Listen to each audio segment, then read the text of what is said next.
Bienvenue chez Manorga, donc moi je suis Yann Miclar, je suis le directeur informatique. Je vais vous présenter rapidement la société. Je vais laisser vite la place à Fred de mon équipe qui va vous faire la petite démo sur ce retour d'expérience qui combine plusieurs outils. Donc vous êtes chez Manorga ici. Manorga en quelques chiffres, c'est 55 ans, donc Manelto fait ses 10 ans, nous on fête nos 55 ans cette année. 350 collaborateurs qui sont répartis majoritairement, on a 2 sites de production. Vous avez ici un site que vous verrez peut-être tout à l'heure de la terrasse qui fait 16 000 m², qui est notre site rattaché aux bureaux plutôt commerciaux. Et on a un site à 800 mètres d'ici qui fait aussi 16 000 m² et plutôt avec les équipes industrielles. Donc majeure partie des collaborateurs sont sur ces 2 sites côté industrie et après le reste c'est essentiellement le commerce qui est réparti un peu en France et un peu au-delà. Par jour, parce que c'est vrai que là vous avez quelques échantillons de nos produits avec du rayonnage, une plateforme qui est sur votre tête, un escalier, je ne vous conseille pas de monter l'escalier, il n'y a pas de terrasse cachée, c'est le plafond, juste regardez-le. Par jour, on transforme 100 tonnes d'acier, plus de 20 km de profilage qui sort de nos ateliers. Sur le site de l'ERS, là où on fait la plateforme, on fait à peu près l'équivalent de 1000 m² de plateforme par jour. Ça représente 170 commandes et on a 2 typologies de commandes, soit des commandes très standards sur du rayonnage avec des mesures plutôt courantes. Et là, on est sur des délais moyens de 5 jours et on a 130 commandes à peu près par jour à traiter sur ce type de produit. Et une quarantaine sur l'ERS, donc le site à 800 mètres, qui touche plutôt les plateformes, donc le produit que vous avez au-dessus de la tête, avec des délais moyens qui sont de 3 à 4 semaines, ça dépend de la taille des projets. On a 60 camions qui partent, on a des quais d'expédition ici et sur l'ERS également. Donc ça, c'est pour la partie industrielle. Sur la partie commerciale, donc, vous aurez la joie et l'immense bonheur de voir Benoît Pipe qui vous fera un petit retour d'expérience suite à la démo. On a 5 régions qui sont animées partout en France, plutôt en proximité. On a une quinzaine de pays aussi avec le réseau export et un focus sur deux pays, enfin deux zones avec l'Allemagne et les pays nordiques. On a une cellule grand compte qui est assez récente aussi pour animer plutôt les gros projets. Et une BU Solar qui est en plein développement, ça fait maintenant 2 ans qu'elle est lancée. Vous pouvez voir quelques échantillons de leurs produits. Il y a des ombrières solaires qui sont là-bas sur le parking, qui est le parking collaborateur. Et vous avez des panneaux solaires sur nos 2 toits de 16 000 m² qui produisent de l'énergie. Donc moi, je vais parler de mon domaine, la DSIO. Donc on est plutôt business partner. Moi, ça fait un peu plus de 4 ans que j'ai rejoint l'aventure Manorga. On est nourri au café, à l'informatique, mais aussi chez, c'est pas parce que Frédéric est là, mais avec Microsoft. On est full dans l'écosystème Microsoft, que ça soit l'ERP, on a Business Central, le CRM, on a Dynamics, on a forcément la suite au 365, et on a pas mal de petits add-ons aussi qui gravitent autour de ça. Mon équipe donc, fait 15 collaborateurs. Vous avez Frédéric qui va partie front, vous détaillez toute la partie qui vous intéresse ce soir sur le retour d'expérience. Et j'ai mis quelques datas qui sont en lien avec ce qu'on fait. Si vous avez plus de questions sur la partie plateformisation, l'API et les interfaces qu'on peut avoir entre nos différents systèmes, je vous invite à vous rapprocher en deuxième partie de soirée d'Esteban, qui est juste là-bas, donc avec les lunettes, tu peux lever la main, Esteban. N'hésitez pas si vous avez des questions, il pourra y répondre. En gros, et avant de laisser la main, si on synthétise notre système d'information chez Manorga, on a 2 socles de services. Un socle avant-vente qui est plutôt sur la partie CRM, sur Dynamics, qui va nous permettre, par différents synapses que vous pouvez voir de ce cerveau et géré notamment par l'équipe d'Esteban, alimenter des leads, des devis. On a notre base de prospects clients, c'est standard dans un CRM. On y stocke nos conditions commerciales. On a nos interactions clients avec notre outil de support client qui enregistre également toute interaction dans le CRM. Et on a également une chat client. Manorga, je ne le détaille pas, vous le verrez avec Frédéric. Et la deuxième partie du cerveau, c'est qu'une fois que la commande elle est passée, on est dans notre business central, donc côté plutôt bureau. Donc avec notre gestion d'articles, de SKU commerciaux, nos commandes, tout ce qui va permettre de produire ce que je vous ai détaillé juste avant, même si il reste encore pas mal à faire dans cette partie-là pour notre ERP, et forcément au bout du bout, la facturation. On travaille, et ce n'est pas l'objet de cette présentation aussi, beaucoup sur des configurateurs faits maison, qui permettent un peu comme les configurateurs que vous avez l'habitude d'utiliser avec IKEA, de configurer les plateformes, les rayonnages, et de pouvoir avoir votre prix clients aux conditions qui sont définies dans le CRM, rapidement et en ligne pour nos clients. Voilà pour cette première partie. Si vous avez des questions sur le système d'information, sur ce qu'on utilise, etc., je suis avec une grosse partie de mon équipe après joignable et je laisse la main à Frédéric. Aujourd'hui, on a voulu vous montrer un cas assez concret, donc on va être vraiment sur des démos et des écrans. On va jouer le rôle du client, le rôle du commercial, le rôle du bureau technique, etc. pour vous montrer globalement comment on a voulu, dans le cadre de l'avant-vente, accompagner tous nos métiers et nos clients dans le même use case, qui est, si vous voyez en haut, finalement le traitement d'une demande de devis.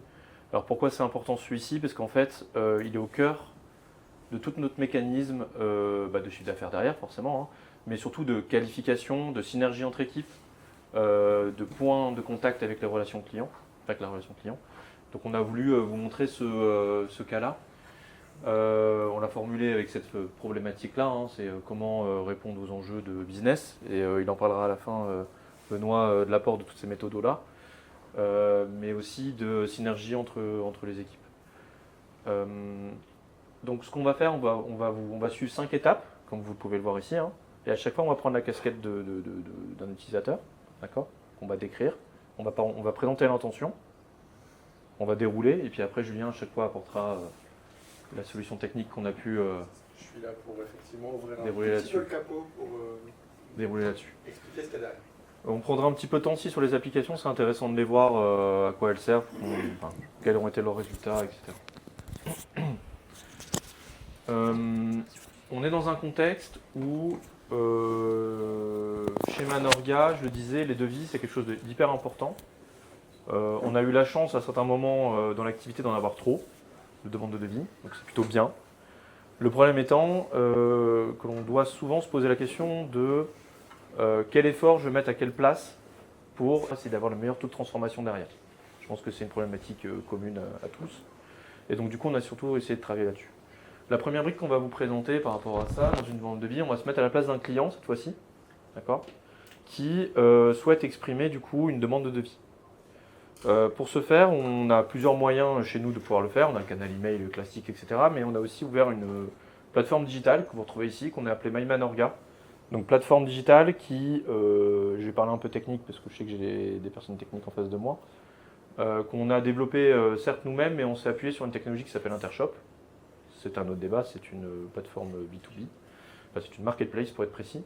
Mais on a surtout eu l'aide de Manelto, il en parlera sûrement un peu après, en nous accompagnant sur la porte d'entrée, sujet hyper sensible sur les plateformes digitales, en utilisant ce qu'on appelle Azure B2C. Retour d'expérience très DSI qui est la mienne, ça roule. Et ça c'est top parce que par le passé j'ai connu d'autres expériences où ça ne roulait pas du tout les portes d'entrée, en termes de sécurité, de maintenance, etc. Donc là on est, je reviens à monsieur, alors on l'appelait le cas du cas, hein, désolé pour la créativité, qui arrive sur MyManorga, donc c'est un vrai client, on va se connecter pour de vrai, donc, qui est automatiquement géré par Azure. Il arrive sur un espace qui est un extranet qui est pour nous le reflet complet du CRM Dynamics. C'est-à-dire qu'on a essayé de rendre ça plus beau, plus présentable, avec un niveau d'information plus lisible, digeste. Donc on a travaillé avec des UX designers, c'est pour ça que vous voyez ça ici. Et donc ce client-là, quand il se balade sur MyManorga, il peut faire plein de choses, il peut suivre ses commandes, ses devis, etc. Et dans le cas d'usage qu'on va aborder aujourd'hui, il va aller dans le fait de vouloir exprimer auprès de nous une nouvelle demande. Donc il a un formulaire de contact qui est ici, hein, il peut adresser plein de choses auprès de nous. Donc en l'occurrence, il dit qu'il veut un projet. Hop, ça, c'est pas très important, donc on va aller vite. Hop. Je pré-remplis des bêtises, hein, parce que c'est pas le sujet. Hop. Je vais y mettre une pièce jointe. Donc là, je suis vraiment le client qui dit, voilà, je viens voir Manorga, j'ai un besoin de devis. Hop, je vais prendre ça. L'idée étant, l'objectif de ce formulaire-là, je pense que je ne vais rien vous cacher, on a des clients qui s'adressent à nous par mail, mais avec des demandes non structurées. Si bien, enfin, ça entraîne quoi? Ça entraîne des interactions, enfin, plusieurs itérations et interactions avec eux pour essayer de requalifier le besoin. Les formulaires-là, qui sont ici, ils sont faits pour ça, pour essayer d'accélérer le process de prise d'information. C'est classique, je pense que vous ne découvrirez pas. Hop, alors forcément j'ai des données obligatoires parce que du coup, hop, on me demande bien faire une demande d'écrire un structurée. besoin. Voilà, hop. Ce qui est important, c'est la mécanique derrière qui va en découler. On me demande une date. C'est tout ce que notre directeur commercial nous a demandé de noter. Je peux checker ce qui se passe. Et là, en fait, ce qui est intéressant, donc là, ça va partir. Et en fait, le client, en fait, quand il a terminé cette phase-là, voilà, il y a cette page-là, que vous voyez, qui est une page de closing. Mais ce qui est intéressant derrière, c'est qu'en fait, l'information, elle est automatiquement enregistrée dans le CRM avec un dossier qui est suivi. Ça, c'est important. Donc, je peux consulter ma demande qui est là. Et surtout, comme vous le voyez, on arrive tout de suite dans un univers de chat. Pourquoi? Parce qu'en plus d'arriver dans le CRM, on envoie en même temps ce flux à Zendesk. Parce qu'on va y arriver, on va prendre le casquette après. Zendesk est utilisé directement ici avec nos clients, directement sur MyManorga. Donc on a une fonction qui permet de chatter et de voir en live où en est la demande, préciser des éléments, etc. etc. Qu'on passe par un email ou bien sûr la réponse directement ici. Je te laisse terminer peut-être ce point-là. Alors l'enjeu de cette première étape, vous l'avez compris, c'était de se placer. Je suis un client Manorga et je vais les solliciter. Alors moi je suis là avec la casquette un peu technique. En fait, ce qui se passe derrière, c'est qu'on a sollicité le SI un peu partout en fait. Le client n'en a pas forcément conscience, mais il s'est logué, il a ouvert la fonctionnalité mes demandes et puis il a produit une demande. À ces trois étapes-là, en fait, on a touché le SI assez différemment. Déjà pour se loguer, on est en face d'un client qui est connu, donc il y a un login mot de passe. Enjeu de login mot de passe, de manière un peu classique, les clients vont le réclamer, vont l'oublier, vont vouloir changer. Donc il y a tout un enjeu de management de cette logique qui est complètement déportée dans Windows Azure. C'est une fonctionnalité qui s'appelle Azure B2C, qui est relativement bon marché sur ce genre de use case et ce genre de volume. Donc en fait là, on ne l'a pas vu tout à l'heure, en fait, mais dans l'URL tout à l'heure, la première page avec la mire de connexion, c'est Azure. C'est les services de Microsoft qui proposent l'authentification au client. On vient challenger ça avec les annuaires de Microsoft, les annuaires B2C. Hein. On écarte bien les salariés des clients, donc on a bien un annuaire à part qui gère ça. Et au moment de l'authentification et de la validation de l'authentification, on rend la main au client, et puis le client, il est dans son univers. Deuxième expérience un peu derrière la couche de vernis, là, c'est qu'effectivement, les données. Là, on a vu qu'il y avait quelques demandes en attente, on peut voir les commandes en attente, les devis, pourquoi pas. En fait, les données, le site web, la plateforme n'a pas les données. En fait. Elle les requête auprès du SI. Donc l'objectif n'est pas de synchroniser les données, l'objectif c'est d'aller les chercher en direct. Donc maintenant qu'on sait grâce à l'authentification qui est le client, qui est la personne qui se présente dans le site, on vient requêter avec cette authentification tout ce qu'elle a le droit de voir. Donc les devis, les commandes, les commandants qu'on voit, les factures, etc. Donc on va remonter tout ça dans le site, de sorte qu'on a une interactivité entre la personne qui se connecte et puis les données qui seront remontées. Et effectivement, donc là on est plutôt dans de la lecture. Troisième étape que faisait Fred, c'est qu'on va solliciter Manorga. Donc là on structure de manière un peu classique une demande, on délègue au client la capacité de se connecter et de solliciter Manorga avec un formulaire un peu structuré. Ça effectivement ça change d'un email. Hein. Aujourd'hui beaucoup de demandes arrivent par email, et donc sur des choses très peu structurées. On est en face de formulaires qui sont très structurés pour avoir une demande, doit avoir un plan, une pièce jointe, des dimensions, des choses vraiment cadrantes. Et cette demande, en fait, elle va solliciter du process. C'est-à-dire qu'on ne va pas faire que lire, on va descendre une demande en l'occurrence là ici, une demande de devis au sein des process Manorga. Et puis là, il y a toute une chaîne qui va commencer au clic de bouton sur finaliser ma demande. Voilà un peu les entrailles. Quand je peux, je vous donnerai des KPI, parce que je trouve ça intéressant. MyManorga, c'est globalement, alors je vais parler avec mon langage, hein, s'il y a des questions, n'hésitez pas. Je parle sous contrôle de mon collègue là-bas, on est entre 60 et 70% de taux d'actifs, ce qui est énorme pour un extranet. On a globalement 600 personnes par semaine qui se reconnectent tout le temps. On a beaucoup plus de visiteurs, hein, bien sûr, hein, mais on a les mêmes, et on a des sessions dessus qui sont extrêmement longues, avec beaucoup de pages vues. Je crois que c'est 13, je ne me trompe pas, en moyenne. On a quasiment 13 pages vues, on 1500, ouais. Ouais, entre 1500 et 1600 utilisateurs actifs uniques avec une concurrence d'environ un bon 600 par semaine. Donc en fait, on a créé une adoption assez rapidement parce qu'ils ont trouvé leur info. Là, on va sortir un lot de fonctionnalités qui devrait encore plus booster ceux qui ne sont pas encore venus. Et ça, c'est une autre histoire. On va quitter ce persona-là. Donc là, c'était le client. Le client, il vient de demander quelque chose. Pour lui, son expérience, ça s'arrête là. Il a un chat, il voit où on en est, etc. Maintenant, on va prendre la casquette d'après, où on est le responsable du bureau technique, qui lui voit arriver plein de mails tous les jours. Et lui, il a plutôt un problème de masse, parce qu'en fait, tout arrive.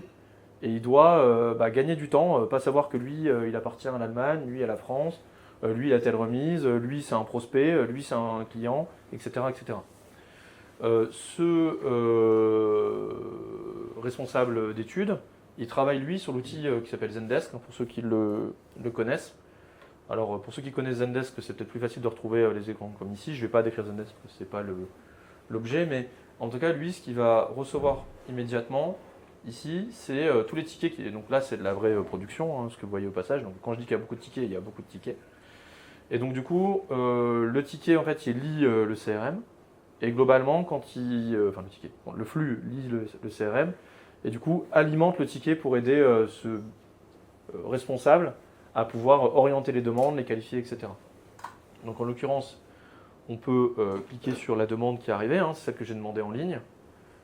Et donc là, c'est bien monsieur le cas du cas qui a demandé, voilà, peu importe, avec une pièce jointe.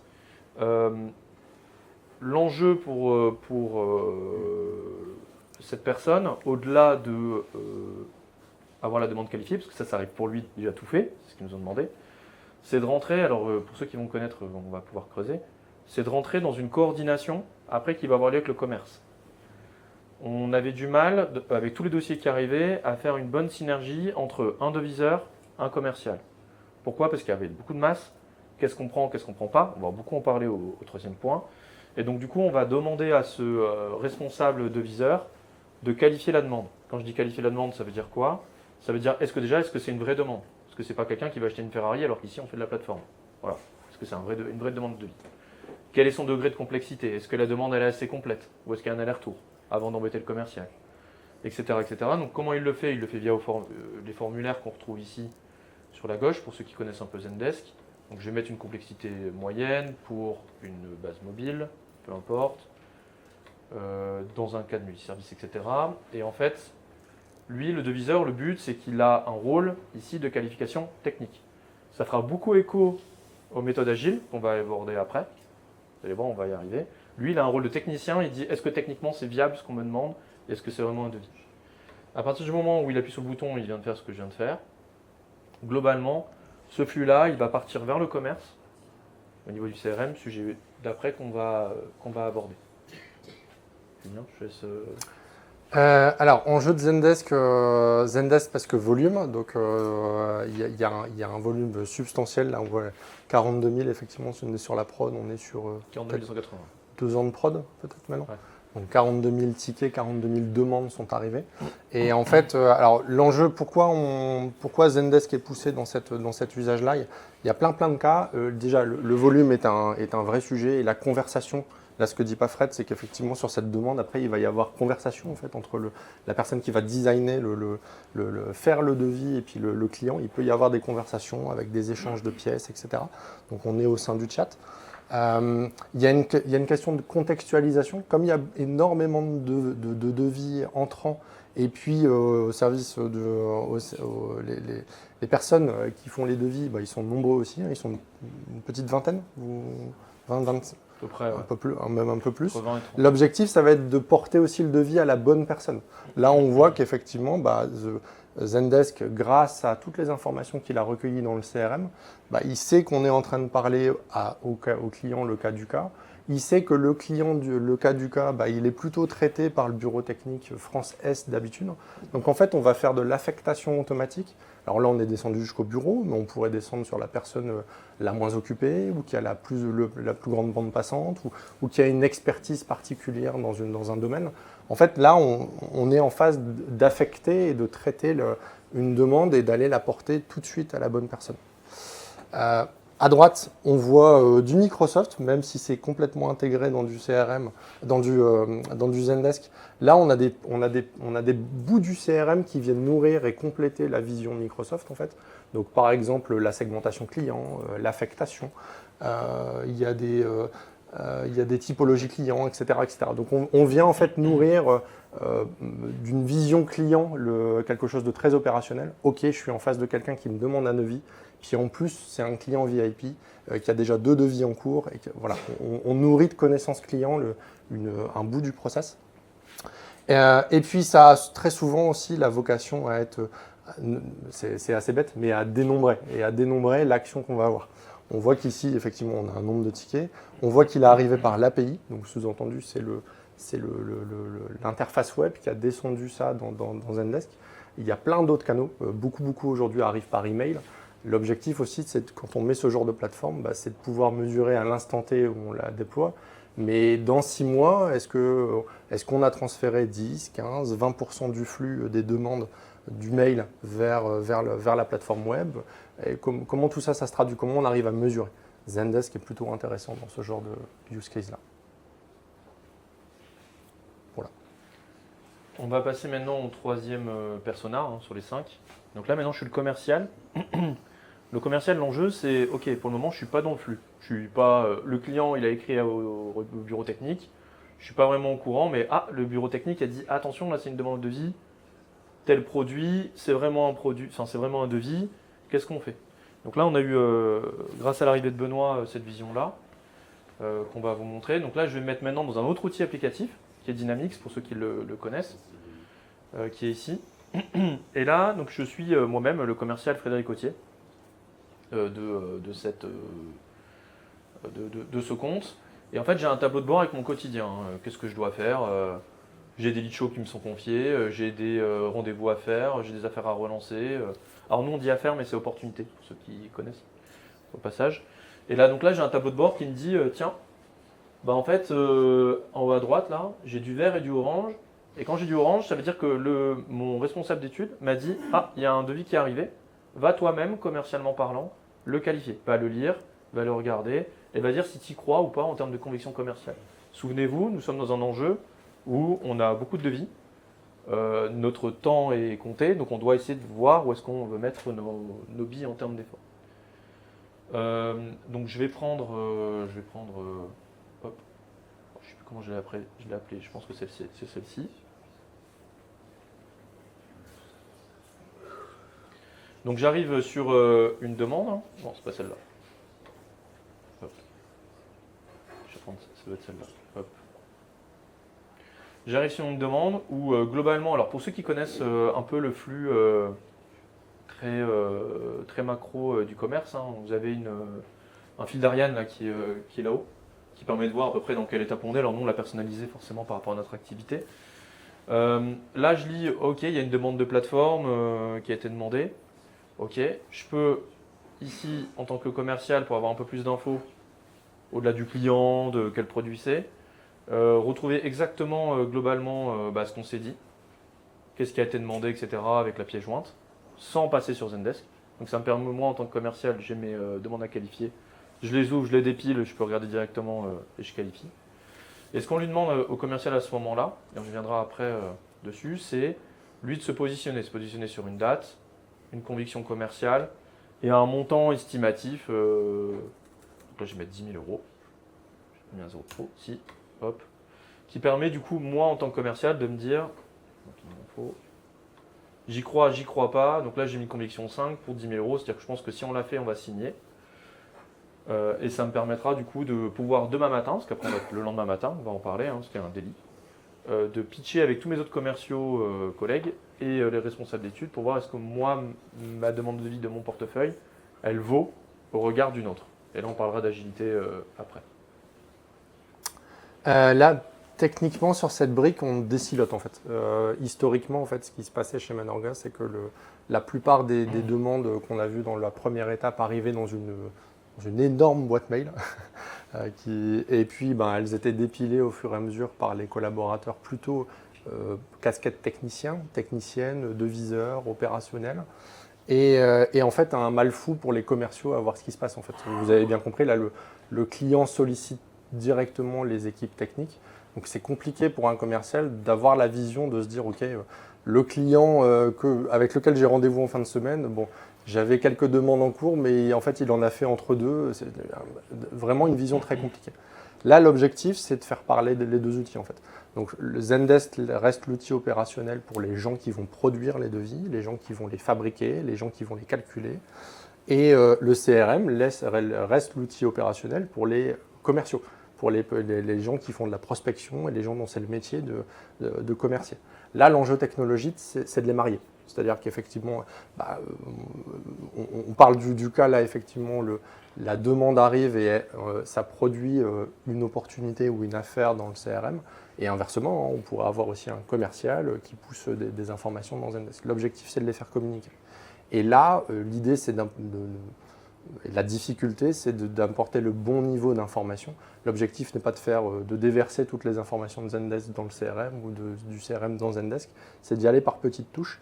C'est ce qu'on voyait ici, notamment dans la conversation du dossier. En fait, assez rapidement, on s'est dit ça n'a pas de sens de donner de l'information au commercial s'il n'a pas le contenu de la conversation. En fait.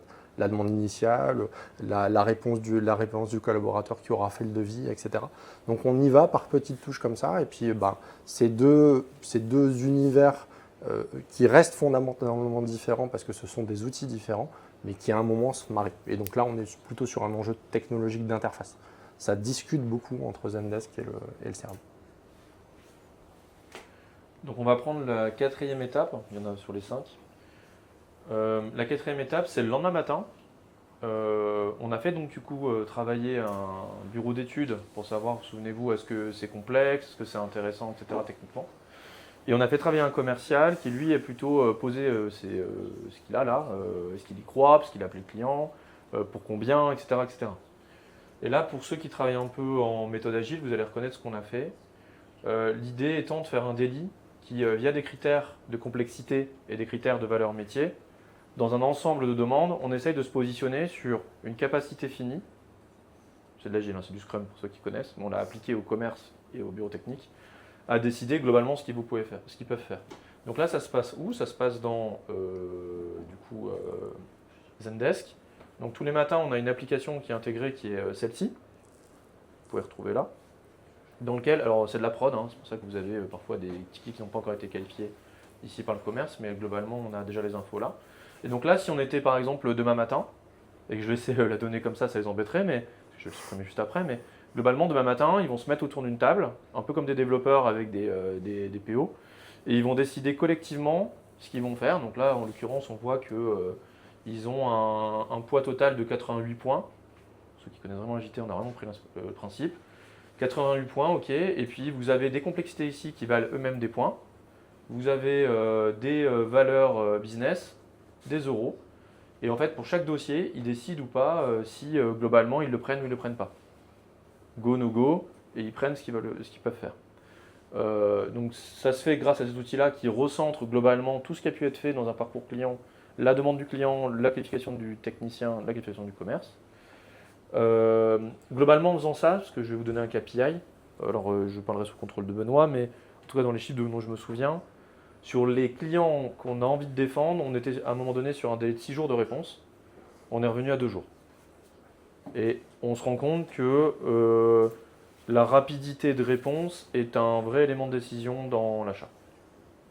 Donc ça a été quand même assez vertueux. Un des défauts de cette méthode-là, c'est il faut toujours être bon dans la capacité à faire, parce que sinon on fait juste engranger des demandes, et puis finalement on n'avance pas plus vite. C'est comme la logique de pas assez de développeurs, trop de demandes, donc il faut toujours avoir la bonne régularité, mais quand il s'agit de décider, c'est une méthode assez intéressante. Donc en l'occurrence, là je vais la mettre en OK, et je vais enregistrer. Qu'est-ce qui va se passer concrètement là ici? Déjà la demande, elle va passer du coup dans une to-do à faire pour les deviseurs. Et le commercial, lui, alors j'espère que je ne me suis pas trompé de cas, mais c'est pas grave, sinon je trouverai un autre cas. Je vais réactualiser la page. Ici, vous avez un fil d'Ariane où globalement on était au statut à faire, c'est-à-dire une opportunité qui arrive. Zendesk envoie tout de suite l'information, vu qu'on est sur des applications synchronisées, envoie tout de suite l'information pour que le... Alors j'espère, je dis juste que je ne me suis pas trompé de ticket, parce qu'il y en a beaucoup. Non. Non, je suis passé sur autre chose. Ouais, c'est pas le bon ticket, c'est pas grave. Fausse démo.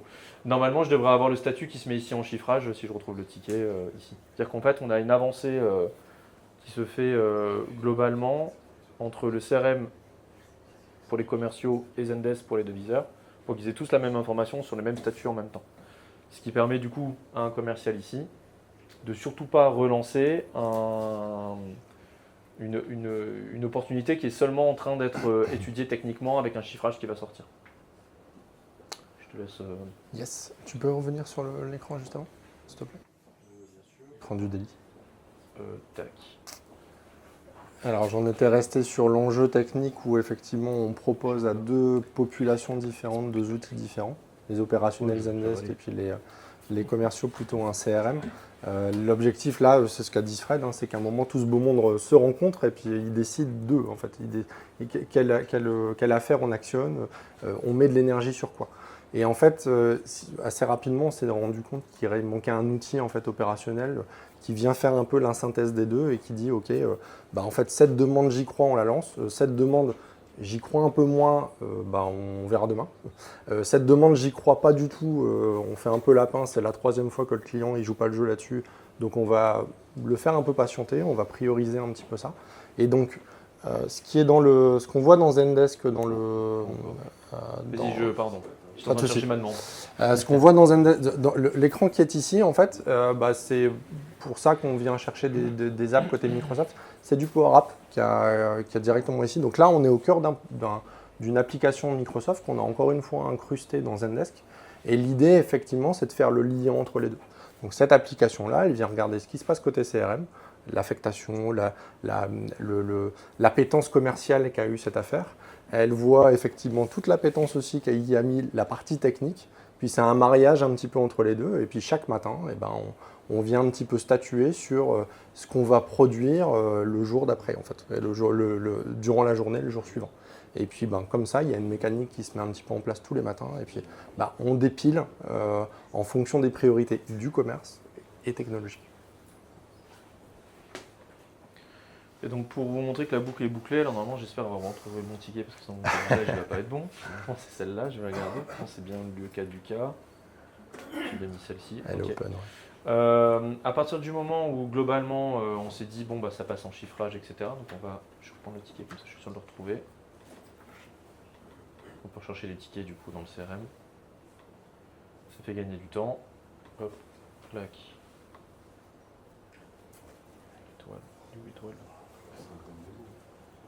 Hop. Voilà, ça y est, on l'a retrouvé. Il est ici. Donc il est bien passé en chiffrage. Ça permet du coup au BT de dérouler et surtout de répondre aux clients. Donc là, on va prendre la casquette du client. Lui, il voit quoi derrière par rapport à ce qu'on vient de se dire? Parce que là, on a été très interne. Il y a eu un délit, il y a eu toute une méthode agile qui a permis de qualifier et de voir ce qu'on allait prendre. Et donc du coup, derrière, par rapport à ça, le client, on va lui répondre. Donc là, vous êtes bien en chiffrage, hein, d'accord? Donc, je vais répondre en tant que deviseur en disant voici la proposition. Je mets une pièce jointe comme ça, ce sera intéressant de voir globalement. Je vais mettre un truc léger comme ça, on ne s'embête pas. Hop. Et je le passe ce qu'on appelle en send offer, qui est là. Tac. Je vous montre ça pourquoi? Parce que déjà, là, il y a deux actions en parallèle qui vont s'opérer. La première, c'est que si j'actualise cette demande-là, ça prend un tout petit peu de temps en termes de synchro, on va passer en ce qu'on appelle en devis remis. C'est-à-dire que automatiquement, parce que le deviseur l'a fait, le commercial n'a pas besoin de soucier déjà à ce que ça a été fait, donc pas besoin de le relancer, il le voit, donc ça s'est fait automatiquement. On a une relance automatique qui part pour le commercial en disant parce que le devis il est parti, à X jours, toi tu as une relance à faire dans ta to-do. Ça c'est un point important en termes de calage et de dynamique commerciale. Et surtout si on prend le prisme client maintenant, on revient sur du coup sa to-do à lui et son chat. Alors de mémoire c'était celle-ci. J'ai bien en live ce que je viens de vous écrire. Donc là, en fait, là j'ai mon chat qui est continu et qui permet globalement là, de dire bah non, je suis pas OK, ou rajoutez-moi ça, ou le prix, ou la négo, etc. Et tout est conservé à la fois côté Zendesk pour les bureaux techniques et côté CRM. Par exemple, là, si j'écris, je dis OK, mais faites-moi une remise de 10%, le commercial peut le voir aussi dans le CRM et lui, il peut agir. Chacun peut agir et en même temps voir ce qu'a fait l'autre. Vas-y. Je conclue sur la partie technique. Là, j'aime bien cet écran-là parce que entre le premier step, donc on est parti pour écrire cette demande et puis la réponse. En fait, il y a toute une machinerie qui s'est mise en route derrière là sur la manière dont ça doit se passer. Et en fait, tout le monde a repris un petit peu la philosophie des deux outils. Dans le CRM, dorénavant, maintenant qu'on a une affaire avec un devis envoyé, on va repartir sur des notions d'animation commerciale, de relance, et puis d'animation de son devis, en fait, comment on va faire ça. Et puis, côté opérationnel, côté gens qui produisent des devis dans Zendesk, en fait, eux, ils dépilent des priorités, des tâches à faire, etc. Et puis, quand tu auras réponse, quand tu auras question du client, en fait, ça va revenir dans le haut de la pile avec la segmentation, avec tout ce qu'on a vu. Donc, ça va organiser un petit peu la vie de ce devis au quotidien, à la fois dans l'animation commerciale et puis côté opérationnel. Donc, le chat là a une certaine importance opérationnelle chez Manorga à chaque fois qu'il est sollicité. En conclusion plutôt technique, pour pas spoiler ce que va dire mon collègue ici après, je lui laisse la main. Globalement, alors on a fait ça, ça paraît très chargé, mais c'est tout ce que ça fait. Globalement, ce qu'on vous a présenté, c'est une visu client qui est auto-centrée autour d'un outil, et lui il voit exactement ce qui se passe à quelle étape. 2, appuyé par beaucoup d'orchestration interne avec plein d'outils, vous avez vu du Zendesk, du Dynamics, il y a jusqu'à l'ERP, il y a tout ce qu'il faut. Et tout ça, surtout supporté par de la méthodo de la méthodo, on va dire, procédure métier. On a parlé d'agilité, de poids, de valeur, de valeur de complexité, de conviction commerciale. Et donc tout ça ensemble, ça permet de faire ce flux de A à Z qui encadre du coup tout le parcours d'avant-vente. Concrètement, ça c'est 1 an et demi de travail, donc merci déjà à tous ceux qui ont travaillé dessus, les développeurs, les PO, les métiers, etc. C'est un gros boulot, on n'a pas fini parce qu'on a des énormes briques qui vont générer plein de valeur encore autour. Mais c'est une très bonne base qui nous permet du coup maintenant d'accélérer et d'utiliser le chat pour d'autres choses, les paniers pour d'autres choses, le passage de commandes, etc. Voilà, et je vais passer la main. J'ai déjà. Merci.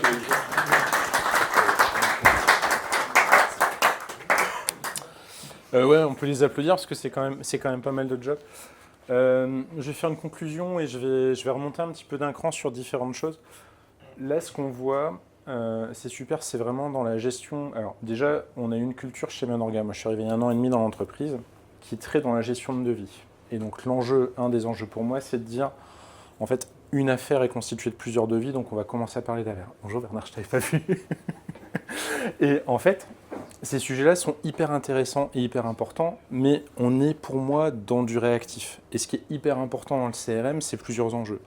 Un des premiers, c'est de permettre au travers de ça de remettre du transverse au niveau des équipes. C'est-à-dire j'ai une équipe technique qui fait des devis et j'ai aussi toute la partie en fait du commerce qui est en interaction avec et pouvoir prioriser parce que les capacités sont limitées pour pouvoir envoyer le bon devis au bon moment à la bonne personne. Un des autres enjeux, quand je remonte un peu, c'est le CRM quand je suis commercial, c'est mon tableau de bord. Et en quoi est-ce qu'il me permet de prendre mes bonnes actions au quotidien ?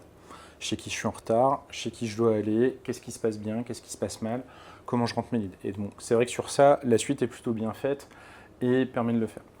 Et en fait, le sujet aussi qui est important, c'est qu'est-ce que je veux vivre avec mes clients pendant l'année. Et donc comment est-ce que je mets en place mon plan annuel avec chacun de mes clients pour dire qu'est-ce que j'ai envie de vivre avec vous, quels vont être les moments où on va se rencontrer dans l'année, de quoi on va parler, et comment est-ce que tout ça, en fait, je peux le faire vivre et l'animer. Parce que je pense qu'il y a une logique qui est quand même assez différente de dire je reçois une demande et j'y réponds, et j'ai mis en place une démarche active d'animation de mes comptes. Chez Manorga, on fait 100% de notre vente indirecte, donc en fait, on anime des aménageurs d'espace dont le métier est d'aller chercher du commerce. Et donc, comment est-ce que je leur fais vivre Je leur fais, en lien avec le marketing, je leur fais part des nouveautés, des évolutions, je leur donne de la matière pour qu'ils puissent le faire. Et le dernier point, qui est vraiment le point le plus important pour moi, c'est la gestion du prévisionnel. Parce qu'en fait, quand on réfléchit d'une manière générale en gestion d'entreprise, le seul avantage de tout ça, c'est de pouvoir dire combien je vais faire de chiffres dans les 3 prochains mois, ou les 6 prochains mois, ou les 12 selon mon type de business et mon type d'activité. Si aujourd'hui, je n'ai pas un reflet dans le CRM de la réalité au travers du pipe, au travers des actions avec des métriques qui me permettent de le suivre, en fait, je suis incapable de donner à notre directeur de prod, directeur technique Nicolas, combien je pense faire dans les prochains mois, et donc de quoi tu as besoin de staffer en termes de sourcing matière, de combien tu as besoin de sourcer en termes d'intérim, parce qu'il y a des charges variables, il y a des choses comme ça, en termes de transport. Et ça, c'est vraiment tout le rôle du commerce. Le rôle du commerce, qui a été pendant longtemps de dire je prends de la commande, les ESN connaissent très bien, c'est quand est-ce que je prends la commande et à quel moment elle rentre pour que le planning de charge derrière il puisse être fait de la meilleure des manières. Donc là, on s'est vraiment concentré sur une brique qui est une des plus importantes, qui est comment est-ce qu'un sujet technique qui arrive sur une demande et une sollicitation, on sait y répondre, on sait s'organiser pour donner une date à notre client pour qu'il puisse lui-même la transmettre à son client. Mais il y a plein de machineries derrière et de tringleries aussi sur lesquelles on travaille et qu'on ne voit pas, qui sont vraiment au travers de méthodologies, de mise en place de techniques de vente, de pouvoir avoir de la prévision et du forecast. Voilà. Je ne sais pas si vous voulez que je dise d'autres choses après. Non, pas mieux. Merci. Bravo. Merci.